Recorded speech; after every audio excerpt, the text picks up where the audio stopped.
প্রিয় ভাইরা, এবার রাসূল সাল্লাল্লাহু আলাইহি ওয়াসাল্লাম বের হয়ে আসলেন ঘর থেকে আর বললেন, আলহামদুলিল্লাহিল্লাযী আনকাযাহু মিনান নার। প্রশংসা সে আল্লাহর, যে আল্লাহ জাহান্নামে চলে যাচ্ছিল প্রায় এমন একটা লোককে মুহূর্তের মধ্যে কালেমায়ে শাহাদাতের বদৌলতে জান্নাতি বানায় দিলেন। আওয়াজ করে পড়েন সুবহানাল্লাহ। এই হাদিস থেকে আমরা কি শিখলাম? What is the moral of the story? এক নম্বর স্টোরি হলো, প্রতিবেশী ইহুদি হোক হিন্দু হোক, যাবেন, সুসম্পর্ক রাখবেন, উপহার দিবেন, বিপদে পাশে দাঁড়াবেন, তাইলেই তো আপনাদের প্রতি, মুসলমানদের প্রতি তারা আকৃষ্ট হবে, ঠিক কিনা বলেন? আপনি যদি হিন্দুদের সাথে বৌদ্ধদের সাথে নাই মিশেন, নাস্তিকের কাছে নাই যান, তো ইসলামের সৌন্দর্যটা ওরা বুঝবে কেমনে? আমার অনেক হিন্দু পরিচিত ভাই আছে, ওরা আমাদের ইফতারির প্রোগ্রামে এসে একসাথে ইফতারি করে। অনেক মদখোর আমার সাথে বসে একসাথে ডিনার করে, হাফ প্যান্ট পরা, গলায় স্বর্ণের চেইন, হাতে স্বর্ণের ব্রেসলেট, আইসা আমার সাথে ডিনার করছে, আছে এরকম। গাঁজাখোর, আমি বলি আসো, welcome welcome to my dinner, আসো বসো। বসলেই তো আমি ওর ডিএনএ, চিন্তার ডিএনএ চেঞ্জ করে দেওয়ার সুযোগ পাবো। চিল্লায় বলো ঠিক কিনা? আসতে হবে আমার কাছে। Our door is open. The door of Islam is open 24/7. সব সময় আমাদের ইসলামের দরজা আমার অমুসলিম ভাইদের জন্য খোলা আছে না নাই? এই হাদিস থেকে দুইটা শিক্ষা। এক নম্বর শিক্ষা, প্রতিবেশী মুসলিম হোক অমুসলিম হোক, যান, অসুস্থ হইলে একটু আপেল নিয়ে যান, আঙ্গুর নিয়ে যান, কমলা নিয়ে যান, তাদের সাথে ভালো আচরণ করেন। ইসলামের বিউটি দেখে, সৌন্দর্য দেখে অবাক হবে, নসিব ভালো হলে কোনোদিন কালিমা পড়ে মুসলমান হয়ে যাবে, ঠিক কিনা বলেন? তাহলে অমুসলিমের সাথে ভালো সম্পর্ক। বিশ্বনবী ইহুদির বাড়িতে গেলেন, ইহুদির বাড়ি, আর আমার মুসলমান ভাই আমার কাফের বলে, এরকম আছে না নাই? মুসলিমরা দেখতে পারে না, সহ্য করতে পারে। বিশ্বনবী সাল্লাল্লাহু আলাইহি ওয়াসাল্লাম ইহুদির বাড়িতে গেলেন, এটা একটা শিক্ষা। আরেকটা শিক্ষা হলো, ভাইরা ধাক্কা মারে এসে সামনে এসে কি লাভ? প্রোগ্রাম তো শেষ হচ্ছে, এখনই শেষ হচ্ছে। তো এই যে আমাদের বকশি ভাই ওয়াদা নিল, হাত তোলালো, মিম বলে এত কথা বললো, তো আমি জেলায় জেলায় যে খালি হাত নাড়াই তোমাদের জন্য নাকি? হ্যাঁ, হাত নাড়াই শুধু। এই ধাক্কাইতে ধাক্কাইতে এদিকে এসে হাত নাড়াইতেছে, হয়েছে তো, দেখলাম তো, ঠিক আছে, মাশাআল্লাহ, অনেক সুশৃঙ্খল, অন্যান্য যে কোনো জেলার চেয়ে অনেক সুশৃঙ্খল। আমার দিকে তাকাও, আমার দিকে তাকাও, ঠিক আছে। এই যে দাঁড়িয়ে আছে, একটা ছেলে নড়ে না, দেখছেন? মাশাআল্লাহ মাশাআল্লাহ মাশাআল্লাহ। হ্যাঁ, এইভাবেই। আর কয়েকটা মজাদার কথা আছে, শোনো। এই হাদিস থেকে আমাদের শিক্ষা হলো, আমার প্রতিবেশী যেই ধর্মের হোক আমি সম্পর্ক রাখবো। অসুস্থ হলে যাব, কি বলেন ভাইরা? যাবেন না? যাবেন না আপনারা? আচ্ছা, 2 নম্বর শিক্ষা হলো, বিষ্ণু ইসা ইসলামের খাদেম ছিল ইহুদি, এতদিন খেদমত করলো, একদিনও বিশ্বনবী ওর কালিমার দাওয়াত দেয় নাই। কারণ কি? বিশ্বনবী একটা ভালো সময়ের অপেক্ষা করতেছিলেন, প্রপার টাইমিং। দাঈর কাজ হচ্ছে দাঈ ইলাল্লাহ, সে হচ্ছে সুযোগ সন্ধানী। দাঈ সুযোগ খোঁজে, কখন দাওয়া দিলে ব্যাটে বলে হবে, ঝোপ বুঝে কোপ মারে, ঠিক কিনা বলেন? বিষ্ণু ইসলাম ভালো সময়ের অপেক্ষা করতেছিলেন, দেখি ভালো সময় আসুক আসুক আসুক আসুক। আস্তে আস্তে এমন সময় আসছে, ছেলে এবার মুমূর্ষ। অসুস্থ ব্যক্তির হৃদয় অত্যন্ত নরম থাকে। হসপিটালে যখন কেউ যায় তার হৃদয়টা বড্ড নরম থাকে, মৃত্যুর ভয়ে তার অন্তরটা নরম থাকে, ঠিক কিনা বলেন? এই প্রপার টাইমিং এর অপেক্ষা করতেছিলেন। যখনই টাইমিং পেয়েছেন, দাওয়াত দিলেন, পড়ো লা ইলাহা ইল্লাল্লাহ, সুবহানাল্লাহ পড়েন সবাই। তাহলে ইসলাম অমুসলিম প্রতিবেশীর সাথে ভালো আচরণ করতে বলে। ইসলাম অমুসলিম মাতা পিতার সাথেও ভালো আচরণ করতে বলে। মাতা পিতা যদি অমুসলিম হয়, তারা ফেলে দিতে পারবেন? পারবেন? আমার লালমনিরহাটের ভাইয়েরা, অনেক হিন্দু ছেলে আমাদের হাতে শাহাদা পড়ে মুসলিম হয়, কিন্তু ওর মা মুসলমান হয় নাই, বাবাও হয় নাই, এরকম আছে না নাই? তো ও হয়েছে মুসলিম, মা বাপ হিন্দু, এখন মা বাপ কি বাদ? হ্যাঁ, মা বাপ বাদ দেয়া যাবে? যেই মা আপনারে 9 মাস 8 মাস পেটে ধারণ করলো, এটা হিন্দু থাকতে তো বদমাইশ ছিল, বেয়াদব ছিল, কি এমন ধর্ম সে গ্রহণ করলো যেটা গ্রহণের সাথে সাথে সে পাল্টে গেল? কি এমন ধর্ম সে গ্রহণ করেছে যেটা তার জীবনকে আলোকিত করে দিয়েছে? নসিব ভালো হলে তারাও কালিমা পড়ে মুসলমান হয়ে যাবে। বিষ্ণু ইসলামের স্ত্রীর নাম ছিল আয়েশা রাদিয়াল্লাহু তাআলা আনহা, আবু বকর রাদিয়াল্লাহু তাআলা আনহুর মেয়ে। আবু বকর রাদিয়াল্লাহু তাআলা আনহুর আরেক মেয়ের নাম হচ্ছে আসমা। কি নাম? দুজনই আবু বকর রাদিয়াল্লাহু তাআলা আনহুর মেয়ে, আসমা আর আয়েশা। নাম দুইটা কেমন লাগে? আসমা নামটা কেমন লাগে? আয়েশা নামটা কেমন লাগে? সবার ভালো লাগে নাই? নাম দুটো আপনাদের ভালো লাগে? লালমনিরহাটে অনাগত যদি কন্যা সন্তান হয়, যদি মনে চায় আসমা রেখে দিতে পারবেন, যদি মনে চায় আয়েশা রেখে দিয়েন। দেশে বিদেশে এয়ারপোর্টে রাস্তা ঘাটে শুধু বলে হুজুর একটা নাম দেন, আমার ছেলের একটা নাম দেন, মেয়ের একটা নাম দেন। তো আমার মনে আছে যশোরের আবদিনের মাহফিলে আমি একটা দুটা নাম দিয়েছিলাম। আজকে লালমনিরহাটের এই প্রোগ্রামে কন্যা সন্তান যদি হয় দুটা নাম দিলাম, আসমা কিংবা আয়েশা। ইনশাআল্লাহ পড়েন। দুজন বোন, এক মায়ের না, বাবা এক মা দুইজন। আয়েশা রাদিয়াল্লাহু তাআলা আনহার মায়ের নাম উম্মে রুমান, আর আসমা রাদিয়াল্লাহু তাআলা আনহার মায়ের নাম কুতাইলা বিনতে আব্দুল উজ্জা। আবু বকর রাদিয়াল্লাহু তাআলা আনহু 4টা বিয়ে করেছিলেন। তো একই ঘটনা ঘটেছে এই ফ্যামিলিতে। আসমা ইসলাম ধর্ম গ্রহণ করে মুসলিমা, কিন্তু তার মা কুতাইলা মুশরিকা। আই রিপিট, বোঝার জন্য আমি আবারও বলি, আসমা রাদিয়াল্লাহু তাআলা আনহা মুসলিমা, আর আসমার মা কুতাইলা, আওয়াজ করে বুঝে থাকলে বলেন, আসমার মা মুশরিকা। তার মানে মেয়ে মুসলিম, মা অমুসলিম। ভেজাল আছে না নাই? কিন্তু কুতাইলা আর ধৈর্য ধারণ করতে পারে না। নার ছেড়া ধন, কলিজার টুকরা ধন, কলিজার টুকরা সন্তান। আসমারে দেখতে বড্ড মন চায়। সাইয়েদনা আসমা রাদিয়াল্লাহু তাআলা আনহা মক্কা থেকে হিজরত করে মদিনায় চলে গেলেন হুদাইবিয়ার পর। যখন মক্কা মদিনার ট্রাফিক স্বাভাবিক হলো, মক্কার লোক মদিনায় যায়, মদিনার লোক মক্কায় আসে।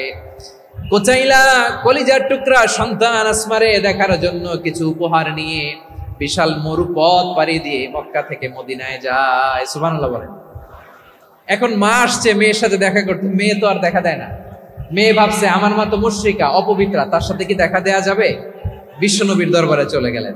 সুবহানাল্লাহ বলেন। কি সৌভাগ্যবান ছিল তারা, মাসলা জানার দরকার হলেই নবীর দরবারে চলে যেত। ঘরে বউয়ের সাথে ঝগড়া হলে নবীর দরবারে চলে যেত। অনেক সাহাবী বলে আমার পেটে ক্ষুধা লাগলো আমি নবীর কাছে চলে যেতাম, কারণ নবীর চেহারার দিকে তাকালেই আমার পেটের ক্ষুধা মিটে যেত।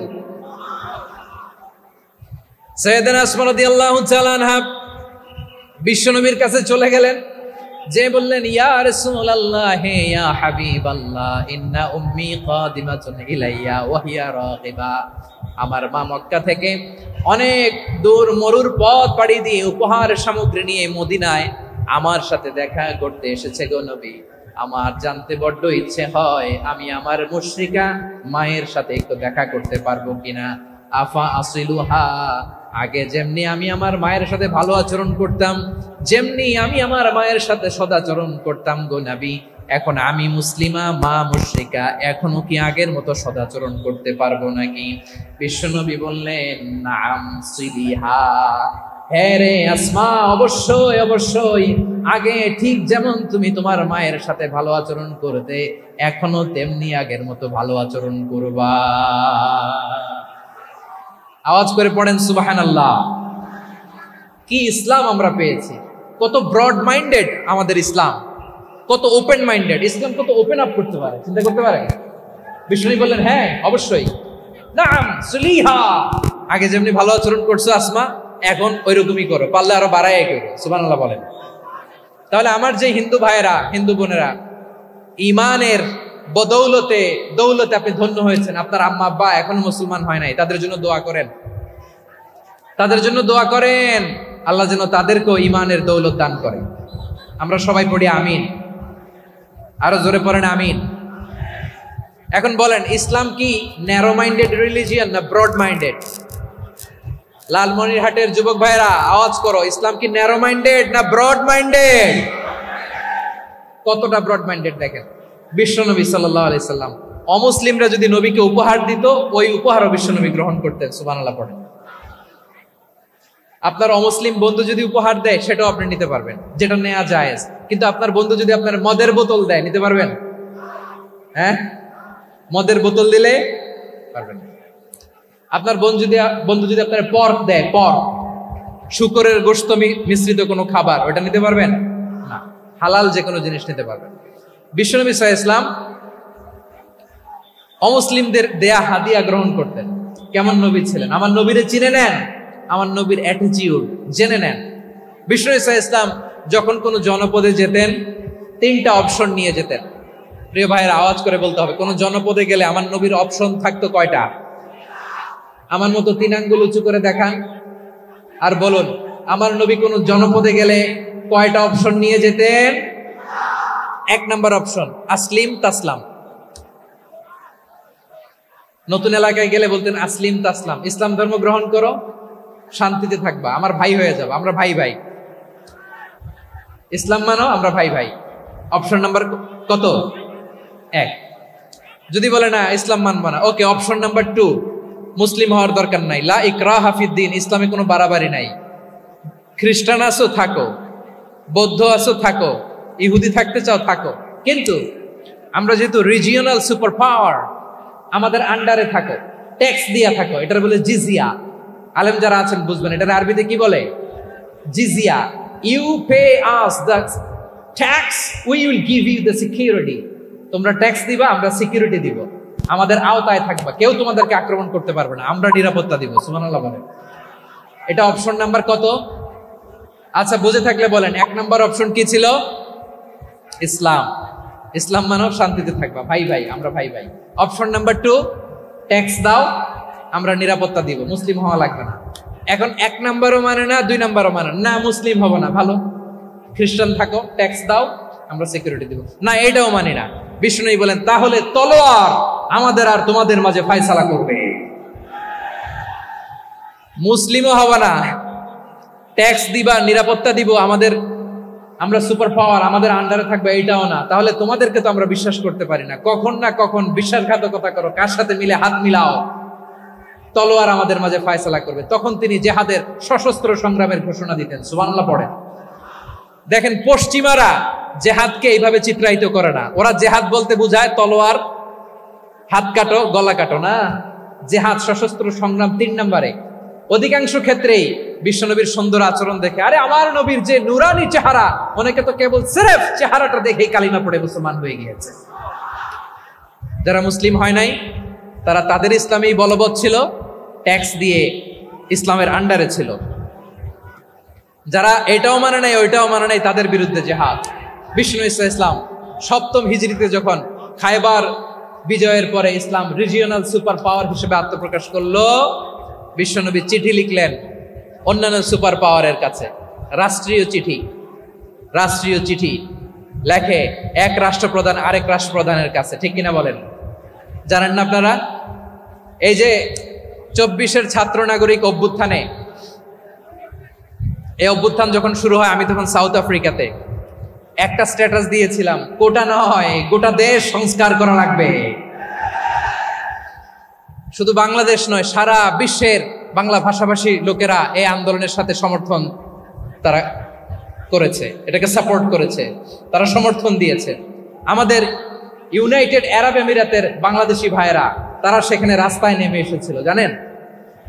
ওইখানে ডেমনস্ট্রেশন করা যায় না, সেখানকার সরকার তাদেরকে যাবজ্জীবন দিয়েছিল। তখন আমাদের এই যে প্রধান উপদেষ্টা ডক্টর মোহাম্মদ ইউনূস সরাসরি G2G বলে, এটা G2G, government to government, G2G, উনি চিঠি লিখলেন যে তাদেরকে, ইউর হাইনেস, হে সম্মানিত আমির, আপনি আমার এই চিঠির কারণে আমার সম্মানে এই 53 জন বাংলাদেশিকে মাফ করে দেন। এই চিঠির বদৌলতে বেকসুর খালাস পেয়ে গিয়েছিল আমাদের ভাইরা। জানেন না এই ঘটনা আপনারা? তাহলে গভর্নমেন্ট টু গভর্নমেন্ট চিঠি দেওয়া হয়। 7ম হিজরিতে বিষ্ণু ইসলাম সব সুপার পাওয়ারের কাছে চিঠি দিলেন, রোমান সম্রাটের কাছে, পারস্য অধিপতির কাছে, মিশরের অধিপতির কাছে, সবার কাছে চিঠি লিখলেন।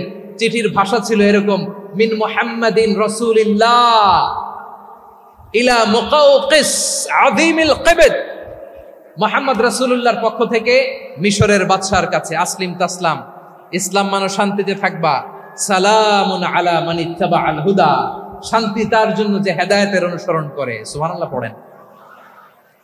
তো এই চিঠি অনেকে ভালোভাবে রিসিভ করেছে, অনেকে এই চিঠি পাওয়ার পরে নবীর কাছে আবার ইন রিটার্ন উপহার পাঠিয়েছে। কি পাঠিয়েছে? উপহার। মিশরের বাদশাহ মুকাউকেস তিনি বিশ্বনবীকে বিশাল এক উপহারের ডালি পাঠিয়েছেন।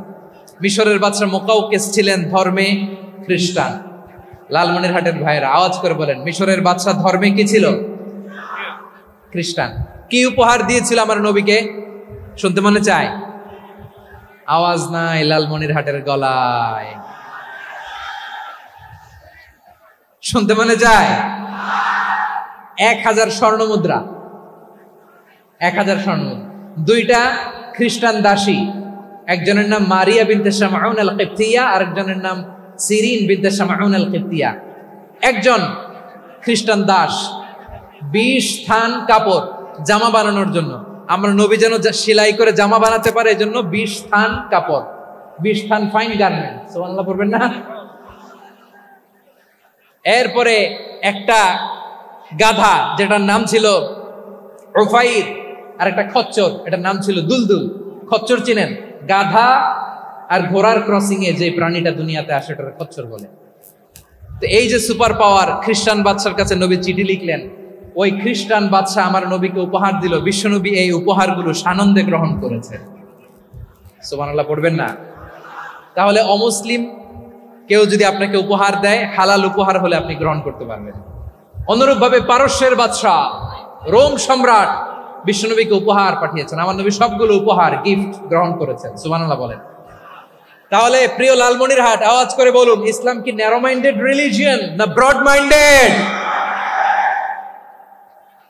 আম্মাজান আয়েশার কাছে মাসালা জানতে চায় মেয়েরা, হে আম্মাজান, অগ্নি উপাসকেরা তাদের ঈদের দিন নওরোজের সময় আমাদেরকে পাখি দেয়, নেওয়া যাবে? উনি বললেন, ওরা জবাই করে দিলে নেওয়া যাবে না, কিন্তু ওরা যদি ফলমূল এরকম খাবার দেয় এগুলো নেওয়া যাবে। তার মানে অমুসলিমদের দেয়া উপহার এটা গ্রহণ করা যায়। সুবহানাল্লাহ বলেন। শুধু তাই নয়, বিষ্ণু ঈসা ইসলাম অমুসলিমদের সাথে আর্থিক লেনদেনও করেছেন, ফিনান্সিয়াল ডিলিং করেছেন। অমুসলিমদের সাথে প্রয়োজনে আপনি ফিনান্সিয়াল ডিলিং করতে পারবেন। আমরা প্রায় দেখি বাজারের মিষ্টির দোকানগুলো আমার হিন্দু ভাইদের। লালমনিরহাটে মিষ্টির দোকান, দইয়ের দোকান কারা চালায়? হিন্দুরা চালায় না? তারপরে যে বারবার শপ, চুল কাটে যে নাপিত, অধিকাংশ নাপিতের দোকানে কারা? আমার হিন্দু ভাইরা। আপনি চুল কাটতে পারবেন কিনা? পারবেন কিনা বলেন? পারবেন। তার দোকান থেকে দই মিষ্টি কিনতে পারবেন কিনা? হ্যাঁ, আমার মুসলিম ভাইয়ের দোকান থাকলে ওইটার আমি বেশি প্রায়োরিটি দিব, ঠিক কিনা? কিন্তু যদি তাদের সার্ভিস নিতে চান, প্রোডাক্ট নিতে চান, পারবেন। তার দলিল সহিহ বুখারী, আম্মা জান আয়েশা রাদিয়াল্লাহু তাআলা আনহা বলেন, ইশতারা রাসূলুল্লাহ সাল্লাল্লাহু আলাইহি ওয়াসাল্লাম মিন ইয়াহুদিন তুআমান ওয়া রাহানাহু দিরআহু মিন হাদিদ। রাসূল সাল্লাল্লাহু আলাইহি ওয়াসাল্লাম এক ইহুদির কাছ থেকে, কার কাছ থেকে? সবাই বলে নাই কার কাছ থেকে? আমার নবী, পেয়ারা নবী এক ইহুদির কাছ থেকে জব কিনেছিল। জব, বার্লি, যেটা দিয়ে রুটি বানায়। ওই জবের দাম দেওয়া টাকা পয়সা নবীর কাছে ছিল না। ফলে নবী ওনার একটা পোশাককে মর্গেজ রেখেছিলেন, মর্গেজ, বন্ধক, যে এখন এটার দাম দিতে পারবো না, কয়েক কেজি বার্লি নিয়ে যাই আর বন্ধক হিসেবে আমার জামাটা রেখে গেলাম, যেই দিন দাম দিব ওই দিন জামাটা ছুটাই নিয়ে যাও। সুবহানাল্লাহ পড়বেন না? বাকিতে নিছিলেন, বাকিতে। দিরআহু মিন হাদিদ, লোহার তৈরি বর্ম, মানে যুদ্ধের পোশাক, লোহা দিয়ে বানানো। বিশ্বনবী বললেন, কয়েক কেজি জব দাও, টাকাটা পরে দিব, এখন টাকা নাই, বন্ধক হিসেবে, মর্গেজ হিসেবে আমার জামা রেখে গেলাম, যখন টাকা দিব জামা ছুটায় নিব। আওয়াজ করে বলতে হবে সুবহানাল্লাহ। এ থেকে বোঝা গেল অমুসলিমদের সাথে ফিনান্সিয়াল ডিলিং করা যায়, অর্থনৈতিক লেনদেন করা যায়, কেনাবেচা করা যায়, প্রোডাক্ট কেনা যায়। এমনকি আমাদের মসজিদে নববীতে বারান্দায় আপনারা একটা অটোমেটিক ফ্লাইং আমব্রেলা দেখছেন? সূর্য যখন বাড়ে মসজিদে নববীর বারান্দায় ইয়ার্ডের মধ্যে অটোমেটিক্যালি কিছু আমব্রেলা আছে, সাঁ করে খুলে যায়, আর সূর্যের তাপ লাগে না। আবার সন্ধ্যাবেলায় এই আমব্রেলাগুলো ওরা ক্লোজ করে ফেলে, দেখেন নাই না? দেখছেন? এই মসজিদে নববীকে সর্বোচ্চ কনস্ট্রাকশন ইনফ্রাস্ট্রাকচারে ডেভেলপ করার জন্য কর্তৃপক্ষ কিছু অমুসলিম ইঞ্জিনিয়ারের, ডিজাইনারের সহায়তা নিয়েছিল। সুবহানাল্লাহ বলেন। কোন দলিলের ভিত্তিতে? এই দলিলের ভিত্তিতে যে বিষ্ণু ঈসা ইসলাম অমুসলিমদের সাথেও লেনদেন করেছেন। আওয়াজ করে বলতে হবে আল্লাহু আকবার। শুধু তাই নয়, ইন কেস অফ ইমার্জেন্সি, প্রয়োজনে ইসলামের খাতিরে ইসলামকে সামনের দিকে এগিয়ে নিয়ে যাওয়ার জন্য অমুসলিমদের সাপোর্ট নেওয়া জায়েজ আছে। সুবহানাল্লাহ বলেন। অমুসলিমদের সাপোর্ট নেয়া, তাদের থেকে অর্থ নেয়া, পলিটিক্যাল সাপোর্ট, পলিটিক্যাল অ্যাসাইলাম নেওয়া জায়েজ আছে। আমাদের অনেক বিশ্ববরেণ্য দায়ীরা আমেরিকায় অস্থায়ীভাবে অ্যাসাইলাম নিয়ে থাকে, নিজের দেশে গেলে ফাঁসিতে ঝুলাই দিবে। যুগ যুগ ধরে দায়ীদের উপর এরকম অত্যাচার আর নির্যাতন আছে না নাই? মিশরের অনেক দায়ীরা পাশ্চাত্যে যেয়ে থাকে। এই যে তারা পলিটিক্যাল অ্যাসাইলাম নিয়ে থাকে, রাজনৈতিক আশ্রয়, এটা জায়েজ আছে না? এটা যে জায়েজ আছে তার প্রমাণ স্বয়ং বিশ্বনবী সাল্লাল্লাহু আলাইহি ওয়াসাল্লাম পলিটিক্যাল সাপোর্ট নিয়েছিলেন অমুসলিমদের কাছ থেকে। সুবহানাল্লাহ বলেন। খুব মজাদার একটা ঘটনা, শুনবেন? আপনাদের আগ্রহ দেখে তো মনে হয় না শোনার ইচ্ছা আছে। আছে আছে, গলায় জোর আছে। লিল্লাহি তাকবীর, লিল্লাহি তাকবীর, নারে তাকবীর। মাশাআল্লাহ।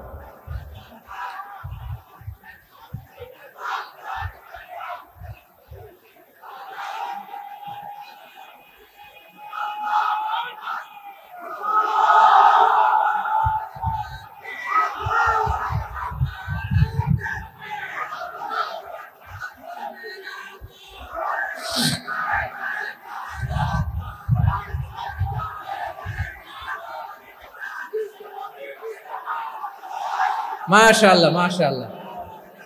থামুন থামুন আমার ভাইরা। বিশ্বনবীর বয়স তখন প্রায় 51 বছর। কত বছর? বিশ্বনবীর সবচেয়ে কাছের মানুষ খাদিজা রাদিয়াল্লাহু তাআলা আনহা ইন্তেকাল করেছেন। বিশ্বনবী বড্ড কষ্ট পেলেন, হৃদয়টা ভেঙে খান খান।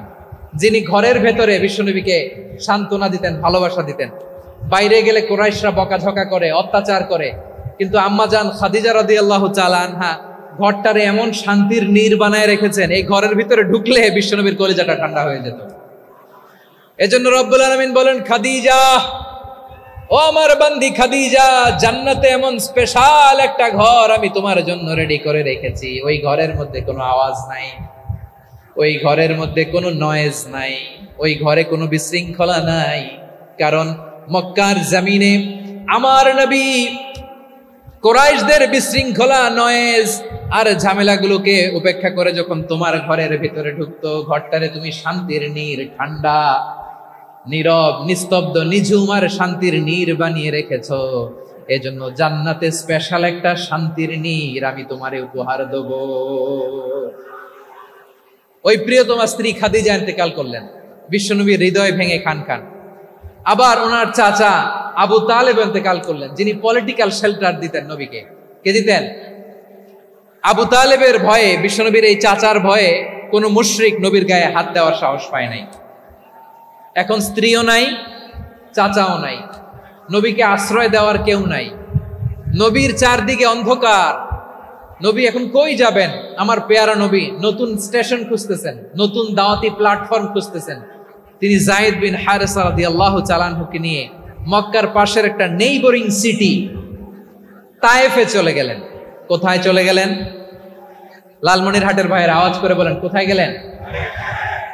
তায়েফে চলে গেলেন দিনের দাওয়াত দেওয়ার জন্য। কি দেওয়ার জন্য? নাকি জমি কিনতে গেছিলেন? জমি কিনতে, দুনিয়ার যশ খ্যাতির জন্য, নিজের কোনো লাভের জন্য? তায়েফবাসীদেরকে জাহান্নামের আগুন থেকে বাঁচানোর জন্য। আওয়াজ করে বলতে হবে ঠিক কিনা? বিশ্বনবী বিশাল মরুপথ, পাহাড়ি পথ পাড়ি দিয়ে তায়েফের মরুজমিনে গেলেন কোরআনের দাওয়াত নিয়ে, ইমানের দাওয়াত নিয়ে। কিন্তু তায়েফের লোকেরা বিশ্বনবীর দাওয়াতকে শুধু প্রত্যাখ্যান করেই থামে নাই, তারা বিশ্বনবীর সাথে অত্যন্ত খারাপ আচরণ করেছে। বিশ্বনবীকে শারীরিকভাবে হেনস্থা করেছে, আমার নবীকে শারীরিকভাবে অত্যাচার করেছে, আমার পেয়ারা নবীর গায়ে পাথর মেরেছে, বিশ্বনবীর গা বেয়ে ঝরঝর করে রক্ত ঝরেছে। নবী জামিনের মধ্যে লুটিয়ে পড়েছেন, আবার মেরেছে। আবার নবী হাঁটতে শুরু করলেন, পেছন থেকে আবার মেরেছে। আবার নবী রক্তাক্ত হয়ে জামিনের মধ্যে লুটিয়ে পড়লেন, আবার মেরেছে। বিশ্বনবীর মতো এত সুস্ত্রী মানব, বিশ্বনবীর মতো এত শুভ্র মানব, বিশ্বনবীর মতো এমন চমৎকার দেহাবয়ব দিয়ে রব্বুল আলামিন কাউকে বানান নাই। এরকম চমৎকার মানুষটাকে তারা তায়েফের ওই জমিনে রক্তাক্ত করেছে। বিশ্বনবী দুনিয়ার কোনো স্বার্থের জন্য সেখানে যান নাই, নিজের কোনো লাভের জন্য, প্রাপ্তির জন্য যান নাই। তায়েফবাসীদের জাহান্নামের আগুন থেকে বাঁচাতে গিয়েছে। ঠিক কিনা বলেন? খেয়ে না খেয়ে দিনী প্রচারের কাজে নিজেকে দিয়েছ বিলিয়ে।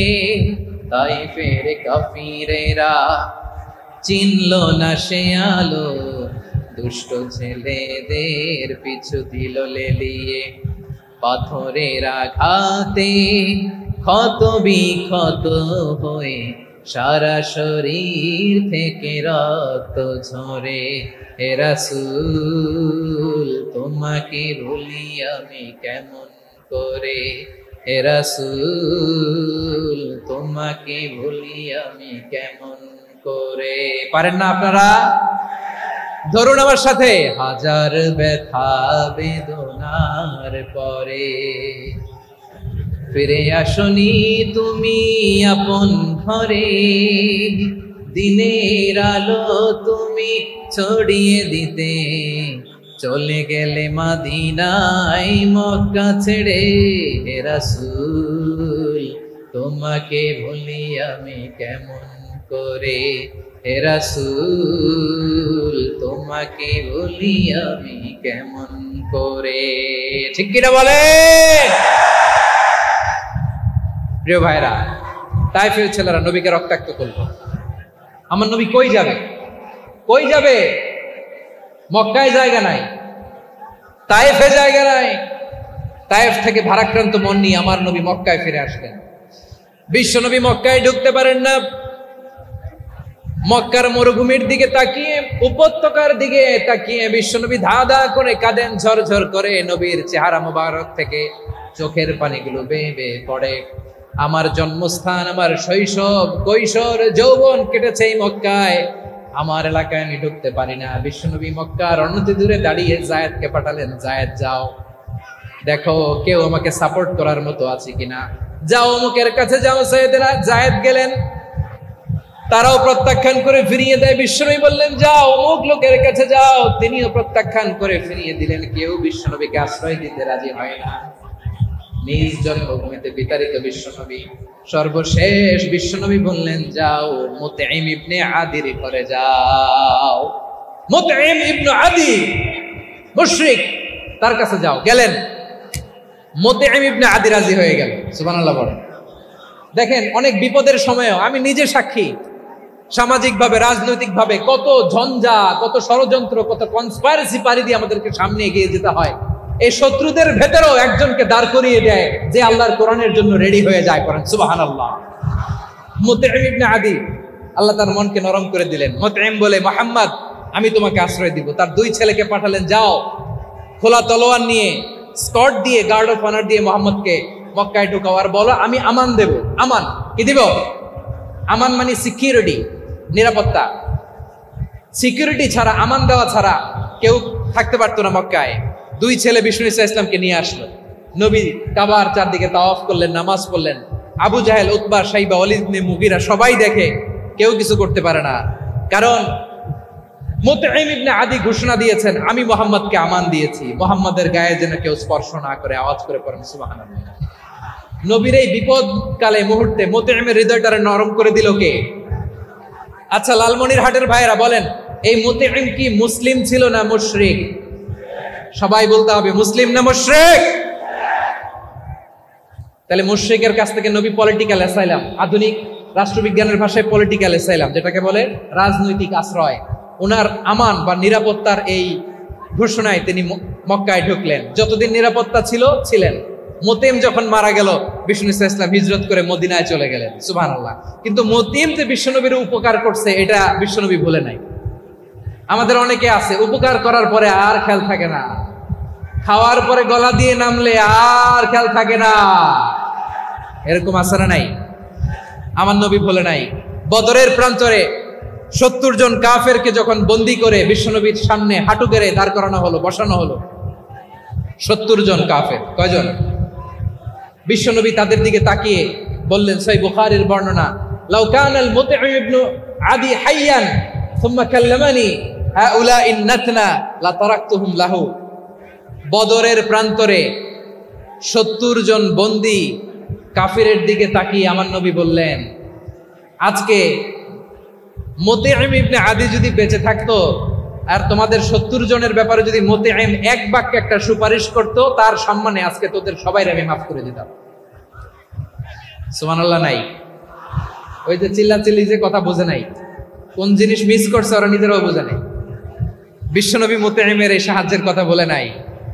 70 জন মুশরিক হাঁটু গেড়ে বসা, নবী চাইলে এখনই এক্সিকিউশন অর্ডার দিতে পারে। তিনি বললেন, আজকে যদি মুতঈম বেঁচে থাকতো আর মুতঈম যদি তোদের জন্য সুপারিশ করতে, এই আবর্জনাগুলোর ব্যাপারে সুপারিশ করতে, আমি মুহূর্তেই তোদেরকে এমনি মাফ করে দিতাম। এবার বলেন, ইসলাম কি ন্যারো মাইন্ডেড না ব্রড মাইন্ডেড? শুধু তাই নয়, যাকে যে সম্মান দেয়ার আমার নবী দিতেন, হোক আস্তিক হোক নাস্তিক, হোক মুসলিম হোক অমুসলিম। বিষ্ণু ইসলাম যখন রোমান সম্রাটের কাছে চিঠি লিখেছেন, আমার প্রিয় লালমনিরহাটের ভাইরা, অল্প কয়েক মিনিট কয়েকটা জরুরি কথা বলবো, এদিকে তাকান, এদিকে তাকান। রোমান সম্রাটের কাছে বিশ্বনবী যখন চিঠি লিখলেন মিন মুহাম্মদ রাসূলিল্লাহ ইলা হিরাকলা আযীমির রোম। মুহাম্মদের পক্ষ থেকে হিরাক্লিয়াসের কাছে, যিনি হচ্ছেন আযীমির রোম। এটা নবী নিজ থেকে বানায় লিখছেন, অতিরিক্ত সম্মান দিয়ে। কোন রাষ্ট্রপ্রধান যখন আসে তাদেরকে আমরা কি বলি জানেন? তার নামের শেষে HE এটা লিখতে হয়, H.E. মানে হিজ এক্সেলেন্সি। কি লেখে? হিজ এক্সেলেন্টি, অথবা ইউর হাইনেস, ইউর ম্যাজেস্টি। দেখেন, বিশ্বনবী সাল্লাল্লাহু আলাইহি ওয়াসাল্লাম সব নবীদেরও নবী। তিনি একজন মুশরিক খ্রিস্টান সম্রাট, রোমান সম্রাটের কাছে চিঠি লিখতে যেয়ে লিখতেছে, ইলা হিরাকলা আযীমির রোম, হিরাক্লিয়াসের কাছে আমার চিঠি, যিনি রোমের আযীম, হিজ হাইনেস, মানে রোমের অনেক সম্মানিত এক বাহাদুর। আওয়াজ করে বলেন সুবহানাল্লাহ। তার মানে যাকে যে সম্মান দেয়ার, এটা বিশ্বনবী দিতেন। এমনকি যে ইহুদিরা ভালো ছিল, এই ইহুদিদেরও প্রশংসা করেছেন বিশ্বনবী মুহাম্মদুর রাসূলুল্লাহ সাল্লাল্লাহু আলাইহি ওয়াসাল্লাম। এক ইহুদির প্রশংসা করেছেন বিশ্বনবী। ইহুদির কার? আমি তো আমার ভাইয়ের প্রশংসা করি না, আমি তো এক আলেম আরেক আলেমরে স্পেস দেই না, আমি তো এক দায়ী আরেক দায়ীর সাথে বসতে চাই না। আমার নবী ইহুদির প্রশংসা করে। কার প্রশংসা? ওই ইহুদির নাম ছিল মুখাইরিক। সিরাত গ্রন্থ ঘাটলে পাবেন। তিনি বলেছেন, মুখাইরিক খাইরু ইয়াহুদ, Mukhayriq is the best of the Jews. জুইশদের মধ্যে সে সবচেয়ে ভালো। কেন প্রশংসা করলেন তার? এর কারণ মদিনা চার্টারে কথা ছিল, সব ধর্মের মুসলিম, মুশরিক, ইহুদিরা মিলে মদিনাকে রক্ষা করবে। কিন্তু 3য় হিজরিতে যখন উহুদের যুদ্ধ শুরু হলো, সবার কথা ছিল, যেই আক্রমণ করে আমরা মদিনাকে বাঁচাবো। কোন শহরকে বাঁচাবো? মদিনাকে। কিন্তু কুরাইশরা যখন অ্যাটাক করলো, ইহুদিরা আর আসে না, ইহুদিরা আর বেরোয় না। বিষ্ণু বললেন, ওহে ইহুদিরা, তোমরা না চুক্তি করলে আমার সাথে যে মদিনা বাঁচাতে সবাই ঝাঁপিয়ে পড়বো, আসো। একটা ইহুদিও বেরোয় না, কেউ আসে নাই সেদিন, একজন ছাড়া। তার নাম মুখাইরেক। তার নাম কি? মুখাইরেক বাহাদুরের মতো ঘোড়সাওয়ার হয়ে বেরিয়ে গেলেন এবং বললেন, গোটা ইহুদি সাম্রাজ্যের একজনও যদি না আসে, আমি মুখাইরেককে কেউ ঘরে আটকে রাখতে পারবে না। বেরিয়ে আসলেন, এসে বললেন, আমি মুহাম্মদের পক্ষে যুদ্ধ করব। আমি মারা গেলে আমার সম্পদ আমার উত্তরাধিকারীরা পাবে না, আমার সম্পদ তোমরা মুহাম্মদকে দিয়ে দিবা। সুবহানাল্লাহ। উহুদের ময়দানে 70 জন মুসলমান শহীদ হলো। এই ইহুদি, সেও মুসলমানের পক্ষে যুদ্ধ করে নিহত হলো। সুবহানাল্লাহ বলেন। মুসলিমদের লাশ যখন নিয়ে আসা হলো, এই মুখাইরিকের লাশও নিয়ে আসা হলো। মুসলিমদের লাশের পাশে মুখাইরিকের লাশ দেখে বিশ্বনবী মুখাইরিকের প্রতি অনেক খুশি হলেন। আর বিশ্বনবী খুশি হয়ে বললেন, মুখাইরিক খায়রু ইয়াহুদ। মুখাইরিক, যদিও তুমি ইহুদি, তারপরে তুমি সব ইহুদিদের মধ্যে সেরা ইহুদি। পড়েন সুবহানাল্লাহ। আমার নবী ইহুদিকেও সম্মান দিতে কার্পণ্য করে নাই। আওয়াজ করে বলেন আল্লাহু আকবার। প্রিয় ভাইরা, এবার সর্বশেষ আওয়াজ করে বলেন, ইসলাম কি ন্যারো মাইন্ডেড নাকি ব্রড মাইন্ডেড? সবাই বলেন ন্যারো মাইন্ডেড না ব্রড মাইন্ডেড? এজন্য অমুসলিম হইলেই তারা আমাদের শত্রু নয়। শত্রু কারা? এই লালমনিরহাটের ভাইয়েরা শুনেন, শত্রু কারা? যে সমস্ত অমুসলিম আমাদেরকে নিশ্চিহ্ন করে দিতে চায়, যে সমস্ত অমুসলিম আমাদের ভূখণ্ড থেকে আমাদেরকে তাড়িয়ে দিতে চায়, যে সমস্ত অমুসলিম আমার ধর্ম নিয়ে তুচ্ছতাচ্ছিল্য করে চিল্লায় বলেন ঠিক কিনা, তারা আমাদের শত্রু। সাধারণ অমুসলিমরা আমার শত্রু নয়। এই যে হিন্দুরা থাকে এরা আমার ভাই, বৌদ্ধরা আমার ভাই, খ্রিস্টানরা আমার ভাই, ইহুদিরা আমার ভাই। তারা দিনই ভাই নয়, তারা মায়ের পেটের ভাই নয়, তারা মানবিক দিক থেকে ভাই। ও মানুষ, আমিও মানুষ। ইসলাম মানুষকে সম্মান করে চিল্লায় বলো ঠিক কিনা। যারা আমাদের অস্তিত্বকে নিশ্চিহ্ন করতে চায়, যারা আমাদের ভূখণ্ডকে দখল করতে চায়, যারা আমাদেরকে নিয়ে মকারি করে, ফান করে, টিটকারি করে, আমার ধর্ম নিয়ে খেলা করে, তাচ্ছিল্য করে, ওদের বিরুদ্ধে আমাদের জিহাদ। সাধারণ মুসলিম আমাদের শত্রু নয়। আপনি জানেন নিউ ইয়র্কে, আমি তো নিউ ইয়র্কে ছিলাম অনেকদিন, ওখানে ফিলিস্তিনিদের পক্ষে যখন আমরা মিছিল করেছি, অনেক ইহুদি আমাদের সাথে মিছিলে দাঁড়িয়েছে।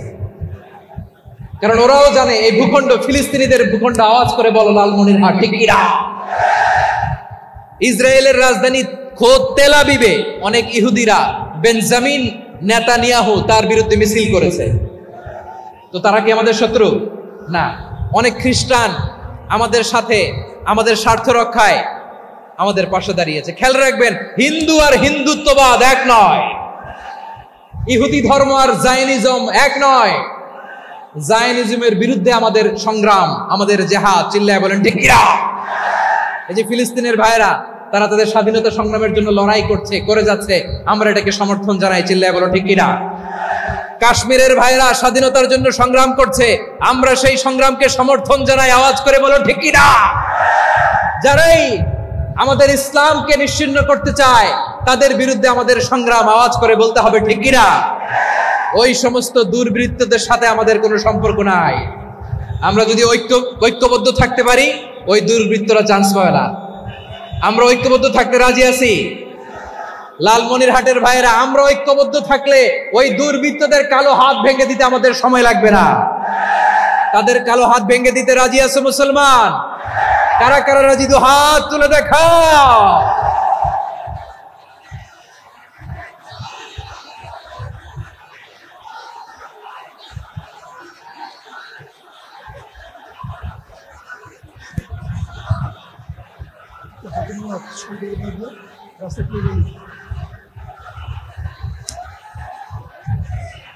আমার প্রাণ প্রিয় লালমনিরহাটের ভাইয়েরা, শত্রু কাফের আর অশত্রু কাফেরের মধ্যে পার্থক্য আছে না নাই? আবু তালেব মুশরিক, আবু জাহেল মুশরিক, কিন্তু দুই মুশরিকে পার্থক্য আছে না নাই? আবু তালেব নবীর চাচা, মুশরিক, মারা গিয়েছে মুশরিক অবস্থায়, কিন্তু আজীবন আমার নবীকে আগলে রেখেছে, আমার নবীকে সাপোর্ট করেছে, ভালোবেসেছে। আবু জাহেল মুশরিক, মারা গিয়েছে মুশরিক হিসেবে, আজীবন আমার নবীর বিরুদ্ধাচারণ করেছে। আবু জাহেলের শক্তি, সামর্থ্য, স্ট্র্যাটেজি, প্ল্যান সব আমার নবীর বিরুদ্ধে ছিল। আবু জাহেলের কারণে একটা দিন শান্তিতে আমার নবী মক্কায় ঘুমাতে পারে নাই। চিল্লায় বলেন ঠিক কিনা।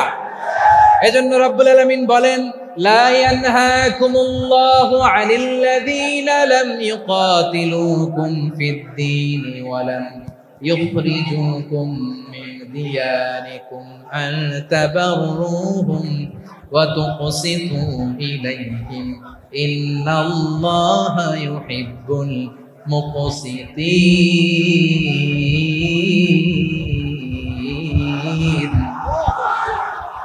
আল্লাহ বলে, গোলামেরা শোনো শোনো, যে সমস্ত অমুসলিম তোমাদের সাথে ধর্মযুদ্ধে লিপ্ত হয় না, তোমাদের বিরুদ্ধে যে সমস্ত অমুসলিম অস্ত্র ধরে না, যে সমস্ত অমুসলিম তোমাদেরকে তোমাদের জন্মস্থান থেকে, ভূখণ্ড থেকে তাড়িয়ে দেয় না, তাদের সাথে ভালো আচরণ করতে আমি আল্লাহ নিষেধ করি নাই। তাদের সাথে সদাচরণে কোনো নিষেধাজ্ঞা নাই, বরং তাদের সাথে সদাচরণ করো, এটাই আমি আল্লাহ চাই।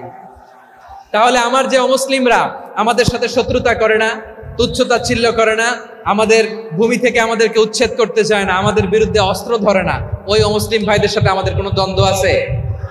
কোনো বিরোধ আছে? বরং আছে ভালোবাসা। বরং আছে কি? এই ভালোবাসা দিয়ে আমরা বিশ্ব জয় করব। রাজি আছে মুসলমান? আমাদের পুঁজি ভালোবাসা। আমাদের পুঁজি কি? এবার আওয়াজ করে বলেন আমার এই পুরো আলোচনা থেকে the religious coexistence, peaceful coexistence, শান্তিপূর্ণ সহাবস্থান, কমিউনাল হারমোনি, এই সাম্প্রদায়িক সম্প্রীতি, এই আলোচনা থেকে কি বুঝলেন? ইসলাম কি ন্যারো মাইন্ডেড না ব্রড মাইন্ডেড? এই ব্রড মাইন্ডেড হৃদয় নিয়ে ভালোবাসা দিয়ে আমরা বিশ্ব জয় করতে চাই। রাজি আছেন? আল্লাহ কবুল করুক। আমরা সবাই পড়ি আমিন। লালমনিরহাটের জেলা স্টেডিয়ামে আমার প্রিয় মায়েরা, বোনেরা, আপনাদের জন্য একটা হাদিস বলে শেষ করব। বিশ্বনবী বলেন, আমার মায়েরা খেয়াল করে শুনুন, বিশ্বনবী আপনাদের উদ্দেশ্য করে বলেন, আল মারআতু ইযা সাল্লাত খামসাহা ওয়া সামাত শাহরাহা হাফিজাত ফুরুজাহা আতাআত বা'লাহা ফালতাদখুল মিন আইয়ি আবওয়াবিল জান্নাতি শাআত। বিশ্বনবী বলেন, ও রমণীরা, ও নারীরা, যে সমস্ত নারী এই 4টা কাজ করবে, এই 4টা কাজের গ্যারান্টি দিবে, তাদেরকে জান্নাতের 8টা দরজার গ্যারান্টি দেয়া হবে। কি 4টা কাজ? 1 নাম্বার, আল মারআতু ইযা সাল্লাত খামসাহা, যে নারী 5 ওয়াক্ত নামাজ পড়ে। কি করে? জেলা স্টেডিয়ামে অবস্থানরত আমার নারীরা, বোনেরা, বিশ্বনবী আপনাদেরকে 4টা কাজের কথা বলেছেন, খুব বেশি না। 4টা করলে 8 জান্নাতের দরজা সব খোলা। কোনটা দিয়ে যাবেন? যেটা দিয়ে মনে চায়। 1 নাম্বার 5 ওয়াক্ত নামাজ। আমার বোনেরা জোহরের নামাজ পড়তে পড়তে এটা আসরে নিয়ে যায়, আসর পড়তে পড়তে এটা মাগরিবে নিয়ে যায়। এরকম আসরে নাই? লালমনিরহাটে হয়তো নাই। আমার বোনেরা এটা করবেন না। ইন্নাস সালাতা কানাত আলাল মুমিনিনা কিতাবাম মাওকুতা, সময় মতো পড়বেন। সামাত শাহরা, রমাদানের রোজাগুলো রাখবেন। হাফিজাত ফুরুজাহা, যে নারী তার চরিত্রকে হেফাজত করে, তার প্রাইভেট হেফাজত করে, তার লজ্জাস্থান হেফাজত করে। ও মায়েরা, আপনার এই গর্ভ যে কত দামি আপনি জানেন না। আপনার এই গর্ভ থেকে জন্মাবে আগামী সালাহুদ্দিন আল আইয়ুবী। আপনার গর্ভ থেকেই জন্মাবে ইমাম আল মাহদি আল মুনতাযা। আপনার পেট থেকে জন্মাবে আবু সাইদের মতো বীর সৈনিক। আপনার পেট থেকে জন্মাবে মুগ্ধের মতো বীর মুজাহিদ। আপনি জানেন না কে আসবে আপনার পেট থেকে। সময়টাকে কাজে লাগান, ইসলামকে বুঝেন, মানেন, আমাদের ইসলামিক লেকচারগুলো শোনেন। আমরা যে বার্তাগুলো, ইনস্ট্রাকশনগুলো, দিক নির্দেশনাগুলো আপনাদের খেদমতে রাখি, এগুলো মেনে চলুন। আপনিই পারেন আপনার ঘরটাকে জান্নাতের টুকরা বানাতে। একটা family, it's a very big institution and you are the MD, the managing director of this institution. চিল্লায় বলেন ঠিক কিনা? চাইলেই পারেন ঘরটারে জান্নাতের টুকরা বানাতে। 5 ওয়াক্ত সালাত, রমাদানের রোজা, নিজের চরিত্রের হেফাজত, ও আতাআত বা'লাহা, স্বামীর আনুগত্য। এটাতে অনেকে ভুল করে থাকে। হায় রে আমার বোনেরা, স্বামীর আনুগত্যকে এটা নিজের অপমান মনে করবেন না। আপনার স্বামী আপনার সবচেয়ে বড় গার্ডিয়ান, তিনি আপনার সবচেয়ে ভালো চায়। নারী কখনো গার্ডিয়ানশিপের বাইরে থাকতে পারে না। হয় আপনি বাবার গার্ডিয়ানশিপের ভেতরে, বাপ না থাকলে ভাই আপনার গার্ডিয়ান, ভাই না থাকলে চাচা গার্ডিয়ান, বিয়ের পরে আপনার স্বামী আপনার গার্ডিয়ান। শরিয়া সম্মত স্বামীর আদেশগুলো আপনি মেনে চলবেন, কিন্তু শরিয়া বিরুদ্ধ কোন আদেশ মানতে আপনি বাধ্য নয়। আওয়াজ করে বলুন সবাই ঠিক কিনা? এই 4টা কাজ যদি কোন নারী করে, বিশ্বনবী বলেন জান্নাতের 8টা দরজা খোলা। তোমার যেটা দিয়ে মনে চায় সেটা দিয়ে জান্নাতে তুমি এন্ট্রি নিতে পারবা। আমরা এখানে লালমনিরহাটের সোহরাওয়ার্দী ময়দানে আজকে যেমন একত্রিত হতে পারলাম, আল্লাহর জান্নাতেও যেন একত্রিত হতে পারে। আল্লাহ তুমি তৌফিক দান করো। আল্লাহ আমার এই কলিজার টুকরা যুবক ভাইদেরকে তুমি ওমরে ফারুকের মতো কবুল করো। জেলা স্টেডিয়ামে অবস্থানরত আমার মা বোনদেরকে তুমি ফাতেমার মতো, খাদিজার মতো কবুল করো। আমাদের কলিজার টুকরা সন্তানদেরকে তুমি সালাউদ্দিন আল আইয়ুবীর মতো কবুল করো। এই যে ইসলামিক সোসাইটি লালমনিরহাটকে আল্লাহ তুমি কবুল করো। আল্লাহ যে কথাগুলো বললাম এগুলো প্রথমে আমাকে, আমার সব ভাইদেরকে আমল করার তৌফিক দান করো। রব্বানা যালামনা আনফুসানা ওয়া ইন লাম তাগফির লানা ওয়া তারহামনা লানাকুনান্না মিনাল খাসিরিন। ربنا آتنا في الدنيا حسنة وفي الآخرة حسنة وقنا عذاب النار। رب العالمين আরশের মালিক, লক্ষ লক্ষ তাওহীদি জনতা দুনিয়ার কোনো কিছুর আশায় নয়, দুনিয়ার কোনো কিছুর জন্য নয়, তোমার কোরআনের প্রেমে, ইসলামের প্রেমে হাজির হয়েছে আল্লাহ। আমার ভাইদেরকে কবুল আর মঞ্জুর করে দাও। ইসলামের জন্য গণজোয়ার, এই উচ্ছ্বাস, এই এনার্জি শক্তিগুলোকে আগামীর ইসলামের জন্য কবুল আর মঞ্জুর করে নাও। গাড়িতে করে, হুন্ডায় চড়ে, সাইকেল দিয়ে, রেল লাইন দিয়ে, রেলে চড়ে চড়ে লক্ষ লক্ষ ভাইরা বিভিন্ন জেলা থেকে আজকের এই ঐতিহাসিক লালমনিরহাটের প্রোগ্রামে যারা জয়েন করলো, নিরাপদে তুমি আবার তাদেরকে গন্তব্যে পৌঁছে দিও। রব্বানা তাকাব্বাল মিন্না ইন্নাকা আনতাস সামিউল আলিম ওয়া তুব আলাইনা ইয়া মাওলানা ইন্নাকা আনতাত তাওয়াবুর রহিম। সুবহানা রাব্বিকা রাব্বিল ইজ্জাতি আম্মা ইয়াসিফুন ওয়া সালামুন আলাল মুরসালিন والحمد لله رب العالمين واجعل آخر كلامنا عند الموت لا إله